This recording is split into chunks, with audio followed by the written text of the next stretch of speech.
हजरत अली ने फरमाया, 4 बातें अपने बैवी को भी मत बताना। 1, कभी बैवी के सामने रोना मत, चाहे कितने भी तकलीफ हो, कितने भी परेशानी हो, चाहे अंदर से कितने ही टूट चुकी हो, लेकिन बैवे के सामने कभी आंसू मत बहाना, वरना सारी जिंदगी तुम्हारी बीवी यही समझेगी ये मर्द बहुत कमजोर है, अपनी जज्बात पर काबू नहीं पा सकता, छोटी छोटी चीजों पे उदास हो जाता है, लिहाजा वो तुम्हें कमजोर समझना शुरू कर देगी। 2, बैवे के सामने उसके घर वालों के बराए मत करना, क्योंकि एक औरत जब शादी करते हैं तो वो अपना घर छोड़कर आती है, लेकिन अपने माँ बाप कभी कोई नहीं छोड़ सकता।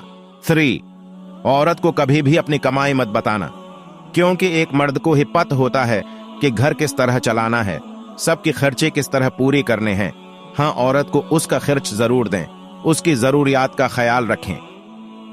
4, अपनी बीवी के सामने कभी अपने घर वालों की बड़ाई मत करना, क्योंकि इस तरह तुम खुद है उसकी नजर में अपनी इज्जत खत्म कर दोगे। शादी के दिन नई नवेले दुल्हन ने एक अटीची कीस की तरफ इशारा करते हुए अपने शौहर से वादा लिया कि वो उस अटीची कीस को कभी नहीं खोलेगा। शौहर ने वादा कर लिया। शादी की 50वें सालर बीवी जब बस्तर मर्ग पर पड़ गई तो खावंद ने उसी अच्छे कीस याद दिलाया। बीवी बोली, अब ये वक्त है इस अटीचे कीस की राज को फाइल करने का, अब आप इस अटीचे कीस को खोल लें। खावंद ने अटीचे कीस खोला तो उसमें से 2 घड़ियां निकले। खावंद के पूछने पर बीवे बोले, मेरे माँ ने मुझे कामयाब जिंदगी का राज बताते हुए नसीहत की थे कि गुस्सा पे जाना बहुत ही अच्छा है, और माँ ने मुझे तरीका बताया था कि जब भी अपने खावंद की किसी बात पर गुस्सा आए तो तुम बजाय खावंद पर गुस्सा निकालने की 1 गड़िया से लिया करना। तो मुझे जब भी आपकी किसी बात पर गुस्सा आया तो मैंने गड़िया से ले खावंद 2 गड़िया देखकर बहुत खुश हुआ कि इसने अपनी बीवी को कितना खुश रखा, क्योंकि बीवी ने 50 साल की कामयाब जिंदगी में सिर्फ 2 घड़ियां ही बनाई थी।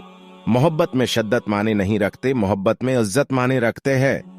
एक होता है किसी को अपनी तबीयत के मुताबिक ढाल लेता, और दूसरा होता है किसी की तबीयत के मुताबिक ढल जाना।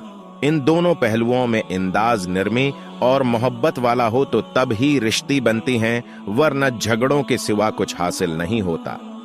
अल्लाह ताला ने दुनिया में जो सबसे पहली रिश्ता बनाया वो मियाँ और बीवी का ही रिश्ता था, और फिर बाकी सारे रिश्ते उसके बाद बनाए, और फिर ये रिश्ता तो ही भी ऐसा कि कितने भी धूप छांव आए, इस रिश्ते में एक दूसरे के बगैर गुजारा मुमकिन ही नहीं।